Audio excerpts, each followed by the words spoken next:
સોનમ વાંગચુક જેવો કોઈ ફ્રોડ હોય જ ના શકે. શું કર્યું સોનમ વાંગચુકે? પહેલા તો આ છે કોણ? તો કે તમે બધાએ 3 ઇડિયટ મૂવી જોયું જશે, જેમાં ફુંગસુક વાંગડુ જે રેન્ચોનું કેરેક્ટર હતું, જે છેલ્લે જે મહાન વૈજ્ઞાનિક બન્યા, બરાબર છે, એ પોતે જ આ સોનમ વાંગચુક છે. આ જે 3 ઇડિયટ મૂવી બન્યું હતું, જે આ સોનમ વાંગચુકના જીવનને આધારિત બન્યું હતું. જેમણે એક આર્ટિફિશિયલ ગ્લેશિયર બનાવીને લદ્દાખની અંદર પાણીનો પ્રોબ્લેમ હતો એને સોલ્વ કરી દીધો. માટી અને સૂર્યપ્રકાશથી ઘર બનાવી દીધા, જેનાથી અંદરથી જે ઘર ઠંડીની અંદર પણ ગરમ રહે. 50,000 થી વધારે જે આર્મીના જવાનો જે ત્યાં લદ્દાખમાં નોકરી કરી રહ્યા છે, -20-25 ડિગ્રી તાપમાન રહે છે, ત્યાં હિટ એન્ડ ટેન્ટ બનાવ્યા, જેનાથી જે આર્મીના જવાનોને જેના ટેન્ટની અંદર ગરમી બરકરાર રહે અને એમના જીવ બચી શકે. લદ્દાખની અંદર એક એવી સ્કૂલ બનાવી કે જ્યાં છોકરાઓને લૂઝર ફીલ થાય જ નહીં, જે તમે 3 ઇડિયટ મૂવીમાં જે લાસ્ટમાં જે સીન છે તે તમે જોયેલો જ છે. સોનમ વાંગચુકને ઘણા બધા રાષ્ટ્રીય અને આંતરરાષ્ટ્રીય એવોર્ડ જે મળ્યા છે, જેમાંનો એક રેમન મેગ્સેસ એવોર્ડ, જેને આપણા એશિયાનો નોબેલ પુરસ્કાર કહી શકાય એવો એને 2018માં જે સમાજ સેવા ક્ષેત્રે અને શિક્ષણ ક્ષેત્રે આપવામાં આવ્યો છે.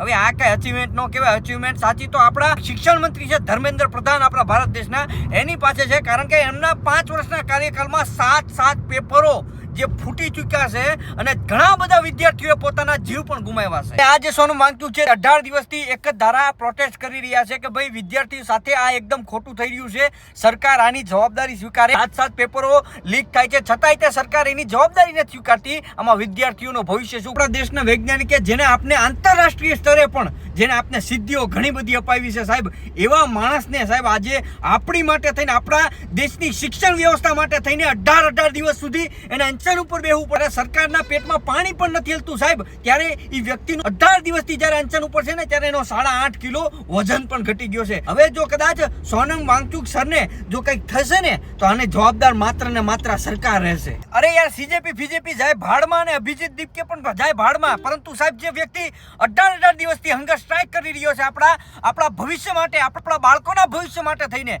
સાહેબ એના સપોર્ટમાં આપણે ઊભું રહેવું જરૂરી છે. કારણ કે જો આજે જો તમે સોનમ વાંગચુક સરના સપોર્ટમાં નહીં રહ્યો ને, તો કાલેથી કોઈ પણ તમારા બાળકો માટે કોઈ પણ આવી રીતે હંગર સ્ટ્રાઇક કરશે નહીં. આ વિડીયોને બને એટલો શેર કરો, અને સાહેબ જેનાથી આજે આપણી સરકાર મૂંગી છે, આપણી સરકાર બેરી છે, એના કાન સુધી પણ આ વાત પહોંચે.